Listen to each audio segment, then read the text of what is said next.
Okay, so we're doing another financial maths question. Again, highlighters out because there's a lot of information that they give you throughout this question. So we've got $356,000 loan for 25 years. The interest rate is 5.11% and compounding monthly. So that should be enough information for us to do part A, where we're going to show that the repayments to pay off this loan in 25 years is around $2,100. So n is going to be the number of times that we are compounding periods. So it's going to be the 25 years times the 12 months, which happens to be 300. The interest rate was 5.11. The present value is the loan value, so it's $356,000. It's going to be positive because we get that money at the start. Payment is what we're going to find, approximately $2,100 in the end. Future value, we're going to pay off this loan, so it's going to be 0, and both of these are going to be 12. Now, to the calculator, we're going to find the financial maths part, and we're going to go into compound interest, which is F2, and we can see here that I was playing around with that before. So it's 300 is N, 5.11. The loan is 356,000. We always zero off our payments before we start, just to make sure we don't make a mistake. Future value is 0 and the PY and CY is 12. So we're solving for those payments. So we are going to press F4 here, and we get that it's pretty much exactly what we want. So it's minus 2104 point, and then it's going to be 2 cents.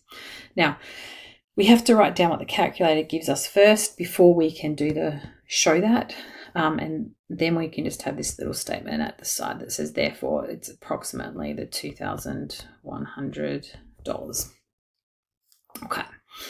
Moving into part 2, it's showing calculate the total interest that Grace would be expected to pay for the 25 years. Now, there's a couple of ways that we can do that. We can do it the long way first. So total interest is when we take everything that we paid, so the 300 payments of 2,104.02, and then we subtract away that principal amount. And when we do that, we're left with the interest. So we can come in here. Actually, I might go back to run matrix. So it's going to be the 300 payments of $2,104.02. Take away the value of the loan, 356,123. So it's going to be $275,206. So the other way we can do this is if we go back. Okay, so we've got this amortization option here. It brings over the information from the previous page, but you need to change your PM1, your PM2, so it's your first payment and your second payment. So we want to know what the interest is between our first payment and our 300th payment, so the one that's right at the end. And then we're going to go this sum of interest here, and we're going to get that we paid to, $275,205. So I'm just going to write here the sum of int, and it's between 1 and 300, just so we know what changes we made. And now it's equal to 275,205.94. And either of those would be correct for 1 mark. Okay, so this one in here we're just talking about, so with 2 marks we can find any 2. I've listed 3. Interest rates will likely change over 25 years, so it's not likely to stay at your 5.11%. Grace could also employ any of the interest minimization strategies at some time that we've learnt over our course. And then the third reason could be personal circumstances may change, so she might borrow more money, for instance. So anything along those lines, any 2 will give you your marks. Okay, show that the remaining balance for the loan after 3 years is approximately $333 $1,000. So it's only 3 years, and it's only 1 mark, so we don't need a lot of work here. We could just go back into our compound interest with this amortization. We have this option here under F1 that says balance. Oops, sorry, I wasn't push the button so quick. And we want to know what it is after 3 years. So we're going from the first payment up to the 3 times 12, so the 36th payment. Again, nothing else needs to change on this because it's brought it all over from before. So if we press F1, it's going to say that it's 333,173. So again, just so the examiner will know what we did, we're just going to say balance of 36, or we can do 1, 36.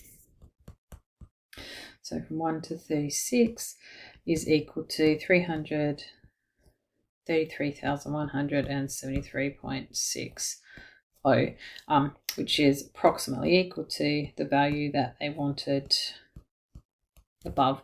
Now, we could also do find the future value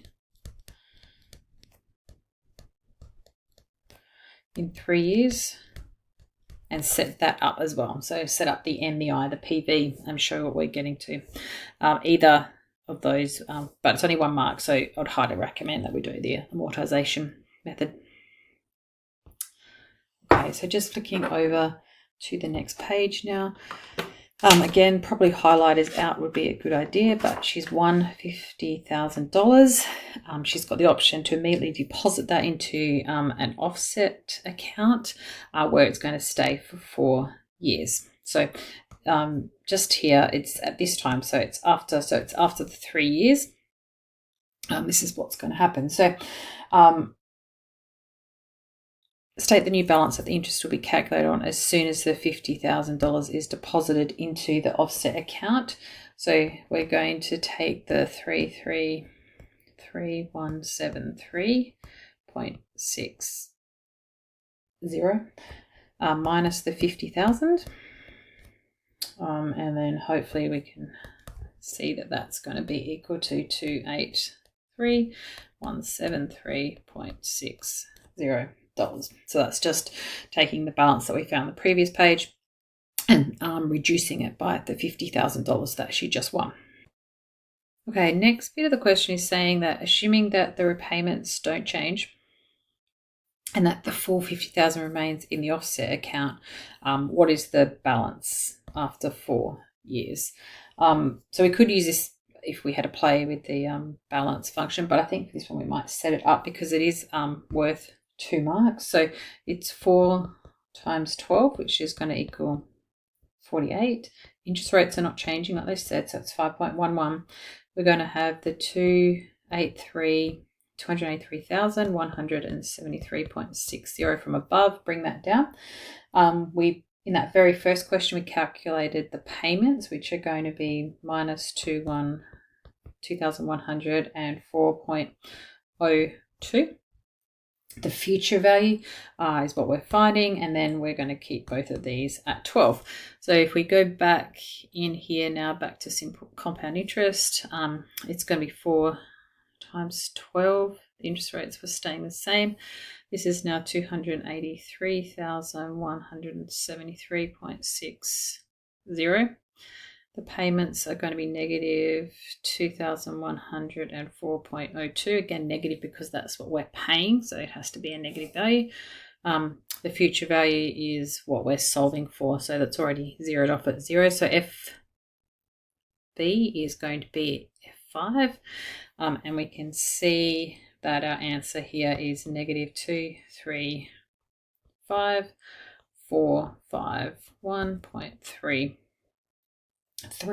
So this is the value of our loan after 4 years, or for 4 years after that we've just got that lottery win. Okay, so calculate the interest saved over the duration of the loan by placing the $50,000 in the offset account. So what did we just save? So the way that we're going to do this is we are going to solve for firstly see the time that we've saved, because the payments are staying the same, so we should technically be paying off the loan quicker. The interest rates are staying the same. This one in here is going to be 2, 3, 5, 4, 5, 1.33. So the value that we've just found above, we still actually owe that $50,000 to the bank at the end. So I'm going to add that in. So remember, the $50,000 was just sitting in another account, just reducing our loan repayments, but we still have to take the 50 grand and pay at the end. The payments are going to be the negative $2,104.02. Future value will be 0. Okay. Calculator time. So N is what we're finding, 5.11. Let's adjust this to be 235,451.33 plus the 50, 123. That still stays the same. The future value is going to be 0, and then the PY and CY should be 12. Okay, so we're solving here for N, and it's going to be 202.8. Doesn't look like a 2. 202.88 months,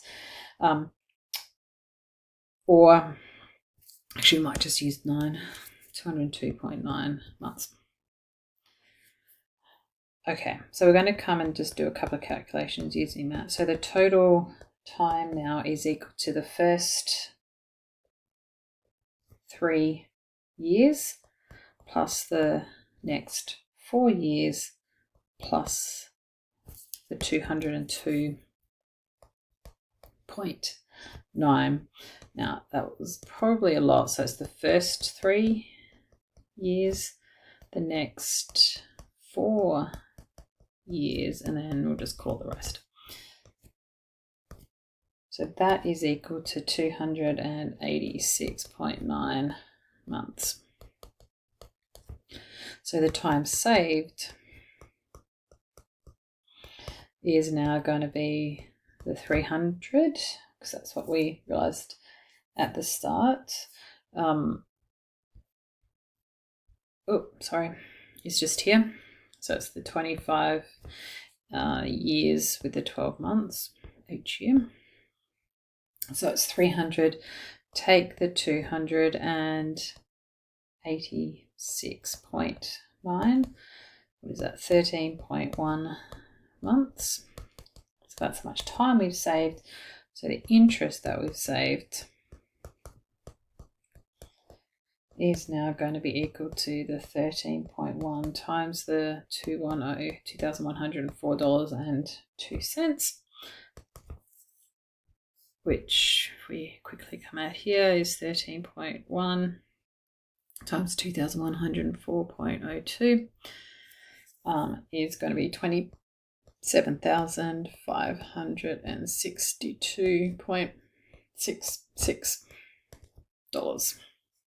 Okay, so a lot of things to think about in that question. It is 3 marks, so you want to make sure that you get your N right first, and then do your adjustments to figure out the time you've saved and then the interest that you've saved after that. This question is still not done though. So flipping over here, a friend suggests that Grace should instead invest $50,000 in an investment account. And this time we've got 4.79% compounding fortnightly, and then that's the 50 grand. So what we're going to do now is we're going to do this for the 4 years. So it's 4 times 26 because we're compounding fortnightly. It's 4.79. We're going to put in our 50 grand. So we're losing that amount from our pocket to give to the bank. The future value, sorry, I think I've forgotten payment here. The payment is going to be equal to 0 because the money is just sitting into the account. The future value is what we're trying to find, and then our PY is 26, and so is our CY.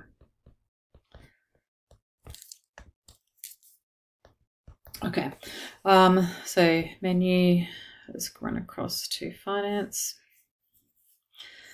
Compounding, so 4 times 26, let's put that in 104, 4.79. So remember, this is, we're saving money now, so put in our 50 grand. Let's get the right number of zeros. Payments are 0, future value is what we're trying to find, and we've got 26 for each of these. Now again, we were solving for our future value, so how much have we saved? And we've got 60,548.62. Okay, hence calculate the interest earned on the investment. Well, our interest is just equal to our future value, minus our present value, which is the 60,548.62 minus the 50k, which is going to equal 10,548.62. Now, another way that we could have done that again is to go back to this amortization, and we want to go from 1 this time up to the 404, and we're doing the sum of the interest, and so what did I say, 1 to 104?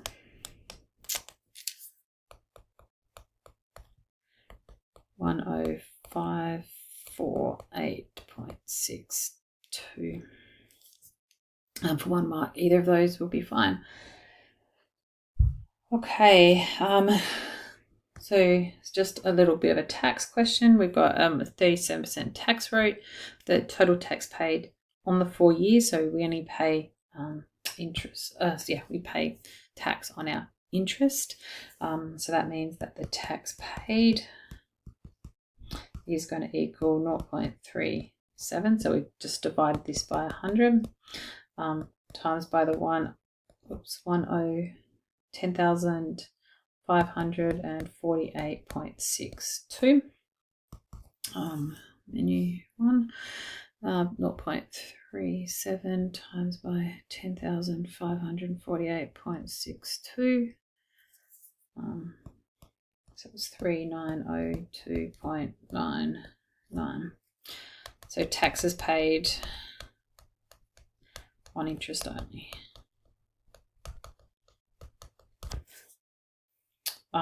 Okay, last one again, I've just pre-filled to save some time. So reference to your solutions from both C and D, which option would be better for Grace? Well, we're going to say the offset account for a couple of reasons. And these are it only says provide 2, but I've given 3 in case you thought of something else. So offset account has a higher rate of interest than the savings account. No tax to pay in the offset account, and we still have access to all the funds in the offset account in case of an emergency. So any of those 2 reasons would be fine. So that's it for this question. So this next question is looking at residual models of both exponential and linear. We start with Sensational Sam, who is studying and mastering new tricks, and we've kind of got this linear equation that says for the amount of hours he's studied, how many tricks he's actually mastered in that time.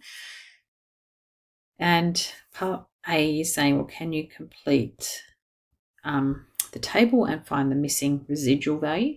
Now, it's not good enough. Where is it? So it's at 80. So it's this one down here. It's not good enough here to get this value from the graph because it doesn't have enough accuracy. So we actually have to do a calculation, or use your calculator to calculate your residual values. But we're going to do it using the formula. So we're saying that it's the residual is equal to your observed minus your predicted. The reason I'm doing this way is because there's only one value to find. So it's just a quick calculation.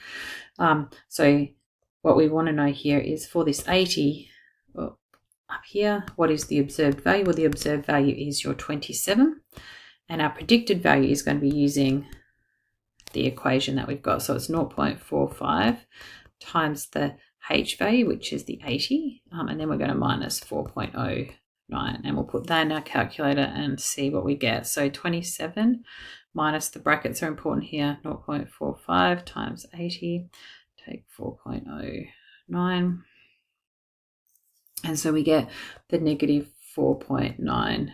1 as our residual. And that kind of matches what we're looking at the graph. So it says complete table 8 below. And so this time we're looking for R squared values. Now, to find the R squared values, we need to put the data into our lists and our calculator. So back in here, we're going to go into calc, which is number 2. I've already pre-entered this data just to save us some time. But again, the first one is going to be list 1. Second one is your list 2. Because the amount of tricks mastered, you're expecting it to be dependent on the number of hours that you're studying. So R squared value, we're going to go into our calc, so F2, and you want to do your regression, so F3. We'll start off with linear, which is just this X1 here, which is F1, and you want AX plus B, and you can kind of see that here, so pressing F1. All those numbers, we only care about the R squared, and R squared value here is going to equal 0.9098 to 4 decimal places. Probably don't need the R squared written there. And we're also after an exponential as well. So just press exit a couple of times, get back to where you're selecting your regression model. You're going to press F6 to get that white arrow to keep scrolling around, and you'll find exponential. In my case, it's under F2. This is the form we want, the AB to the power of X. And in this case, the R squared is equal to 0.9857 to 4 decimal places.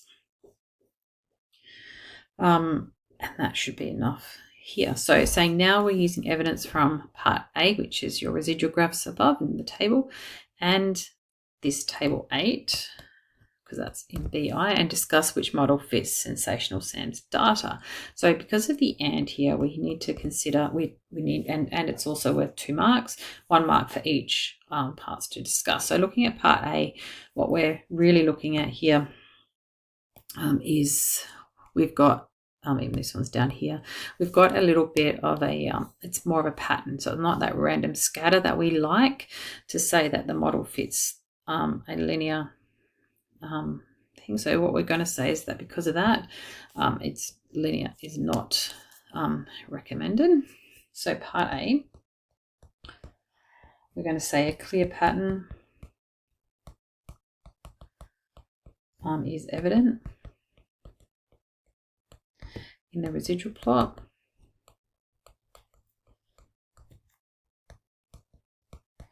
For the linear model.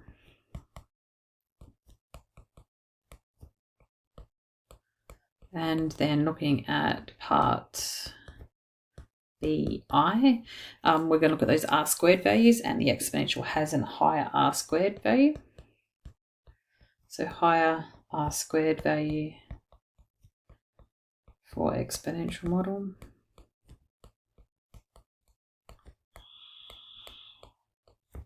And because of both of those reasons, the exponential is the best fit.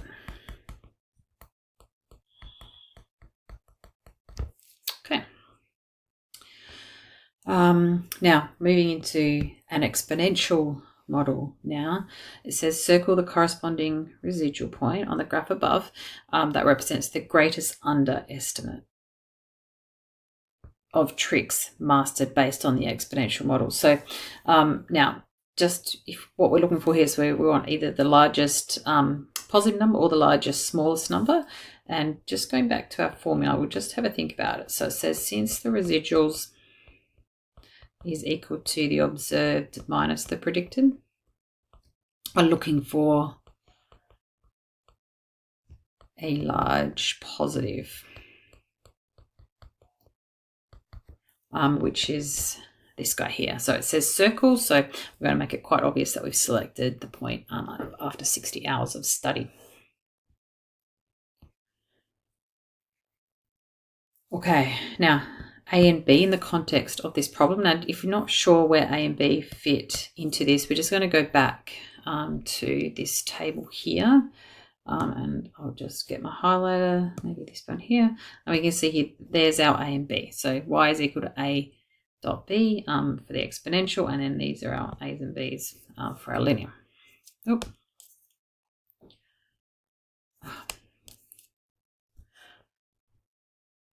So ours is actually for the exponential.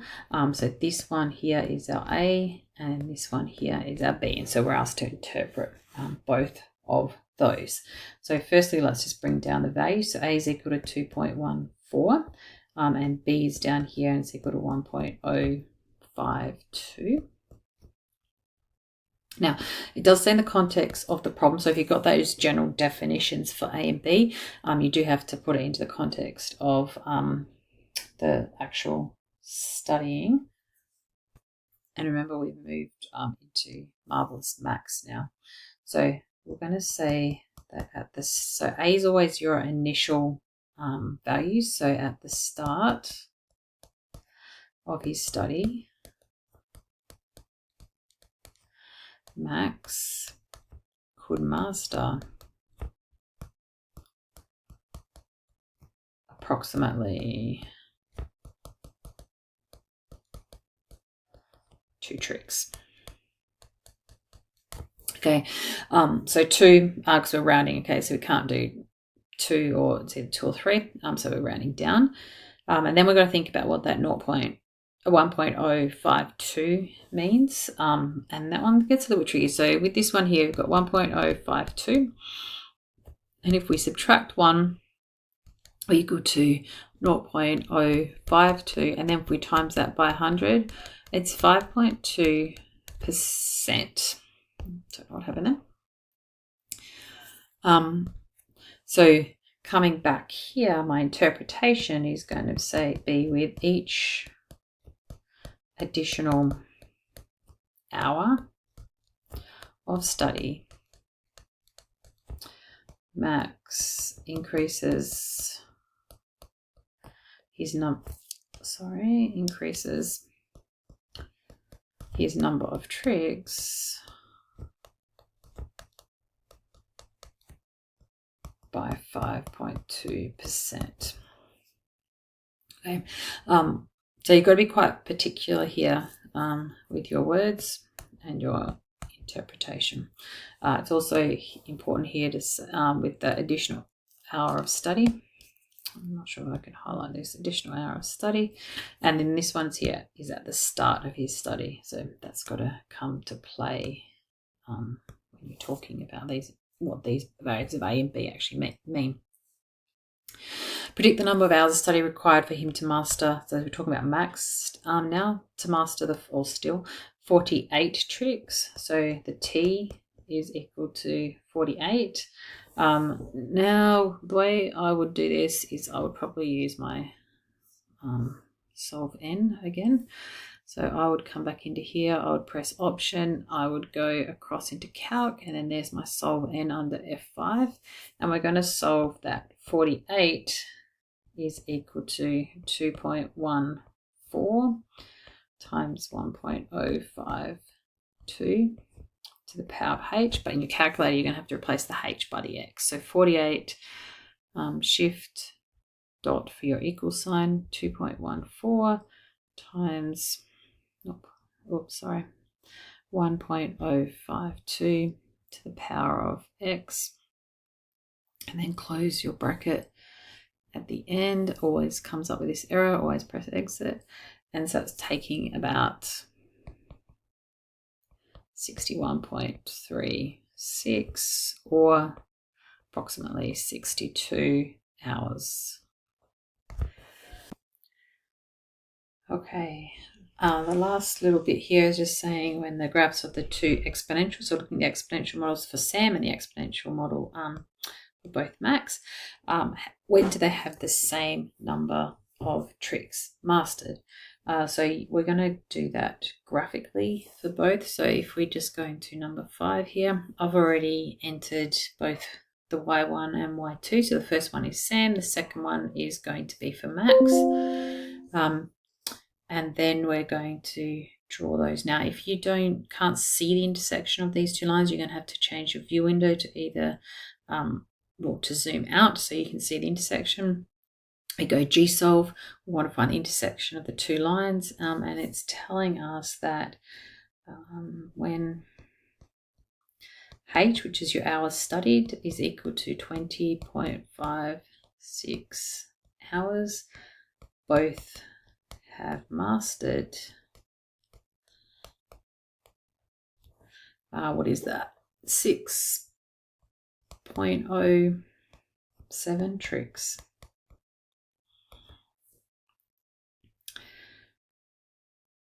And which is approximately 6 tricks. And then that's it. Okay, so for this one question here, we've got this network, and we've completed the forward scans and backward scans. However, we don't know how long each of the tasks are taking. So that's what most of this question is about, as well as some interpretation. So it does say by part A to find the time taken to complete task C. So before we do that, though, we might kind of see if we can't complete this forward scan, backward scan by adding the time taken for the tasks. Now, just looking at task A to start with, when we've only got one task going into a node or being a prerequisite for something else, it's easy for us to actually find out how long it takes to complete that particular task, because you can see here we've started at 0, and then we've got the 5 as the earliest start time for B, which means that task A has taken those 5 minutes. It's the same down for C. We've got the 0 and the 10 here, so C has taken 10 minutes. However, when we've got 2 arcs going into one node, or 2 prerequisites for any particular nodes, it doesn't work in the same way. We might be able to do these ones on a backward scan, but for now we're just focusing on our forward scan. So we can do, for instance, E. So we're looking at 22 and 37, and when we subtract those, we get 15. We've only got one arc coming in here, or one prerequisite here as well. So we're looking at 43 take 22, which is going to be 21. Can't do G because we've got the 2, so we'll leave that one. And then we can go up to, we can't do H or K either because we have the 2 again. And then we can't do L or J because they are both going into the finish. But we've kind of done some. Now we can get most of the others by doing a backward scan. But now we're looking at something like this, where we've only got one task waiting on those prerequisites that come before it. So we're looking at our latest start times now. We've got 83, and we're going to do 83 take 69 to give 14 minutes for task L. We can do the same thing for H. So we've got, actually I might do a different color pen here, sorry, just to make it a little bit easier.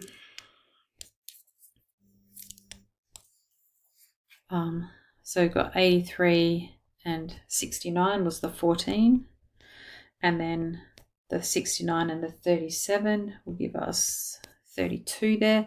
K we can do, so 69 and 51 is going to be 18.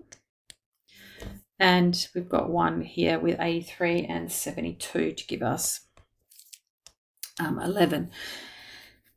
Can't do G for now because we've got these 3 that are coming back in here, so that doesn't help. This one though we can. 22 and 10 is going to give us 12.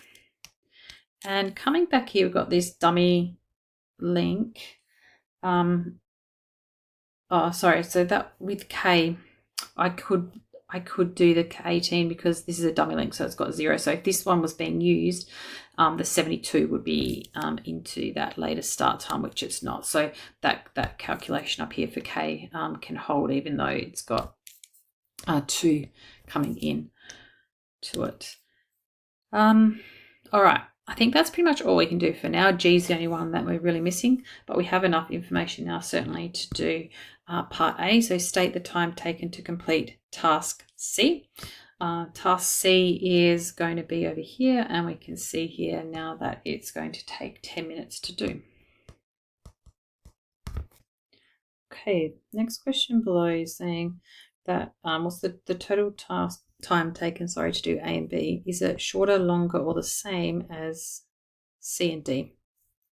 Now, the reason they're so interested in that is because these are the ones that lead into, or are prerequisite for what's happening over here in E, F, and J. So looking here, so C and D, you can see come in and it takes the 20, sorry, you've got 10 plus 12, which is 22, and then 5 plus 17 is also going to be 22.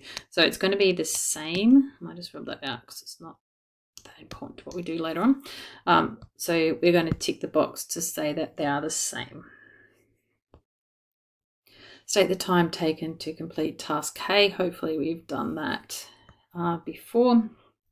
And here we've got that task K, it takes 18 minutes.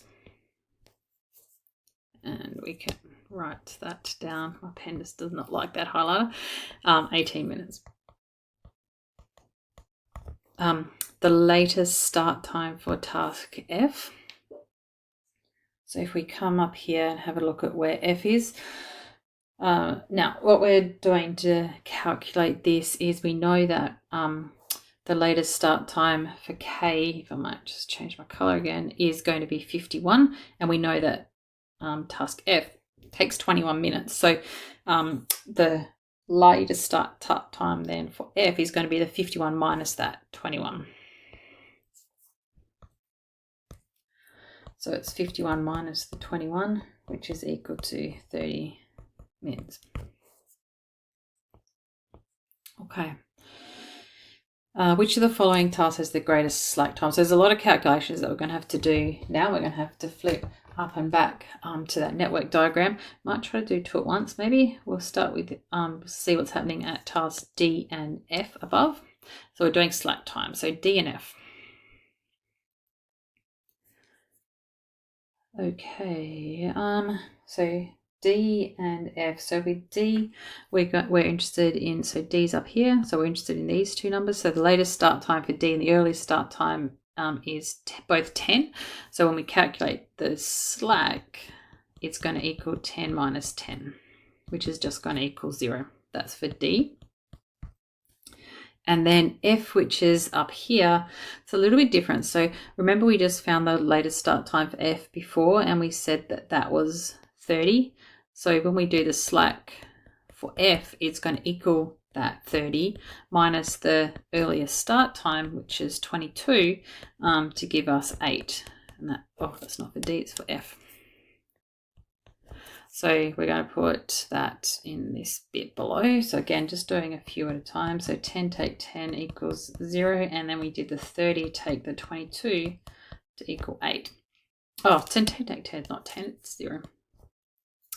So far task F has the greatest slack time, but we've still got K and J to go. So going up here to where K was. K has a latest start time, and so looking at these 51 and 43, and so we'll subtract those numbers to get the slack. So 51 take 43 is going to equal 8, and then the last one is at J, which was a really long one here. So J, we're looking back here at the start, and we can see here that it's got the 72 and the 43. So they're the two numbers we're subtracting. So 72 take 43 is equal to 29. So task J, by a long way, has the greatest slack time. Now, oh, here we go. We kind of seen this when we were trying to fill in the time taken to complete each task right at the start, and we said that we couldn't do G. There's just not enough information. So we said, okay, what can we do here? We want to kind of get a bit of a range for how long G takes. So it's like, well, task G is going to take more than, and it's going to have to be more than 0 minutes because it has to be positive, but at most, and we're going to go up and have a look at the graph again to see if we can see what's the most amount of time that G can take before it doesn't fit our network. So over here with G, let me just get, actually I might just get a different color. So we're looking at these numbers here. So the between 43 and 22, and the most amount of time that G can take here, because the latest start time is 22 and then the earliest start time is 43. So when we subtract those, so 43 take 22, we end up with 21 minutes.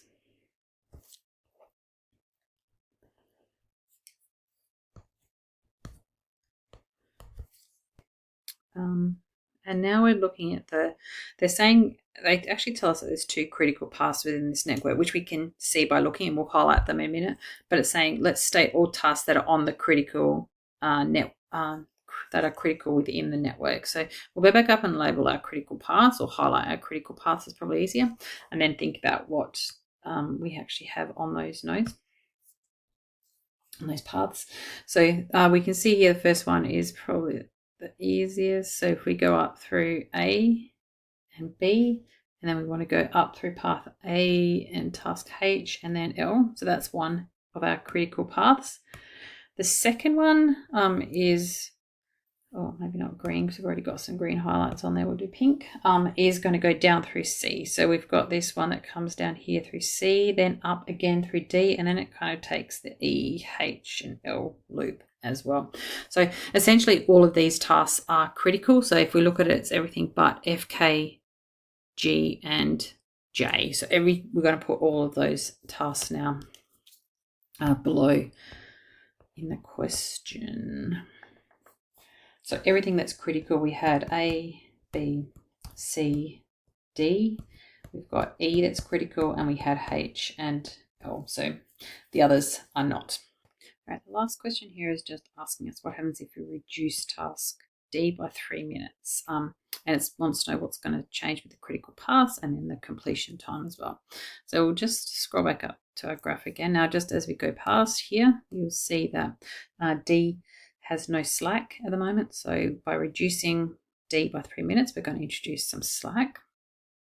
And we also know that D is on the pink critical path. So if I just kind of highlight that for you here.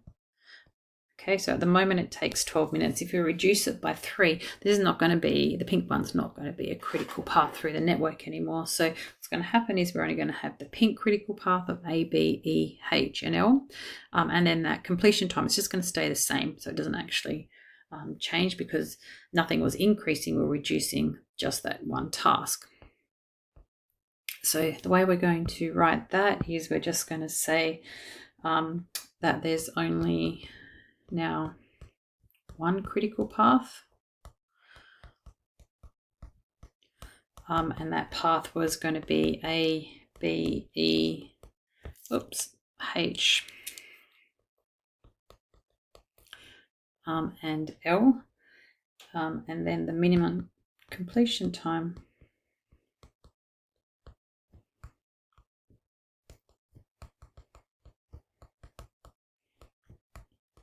will not change. And it will just right here that it will remain at 83 minutes. So it's 2 marks. So just make sure we're definitely saying there's only the one critical path now, and then the minimum completion time is not changing.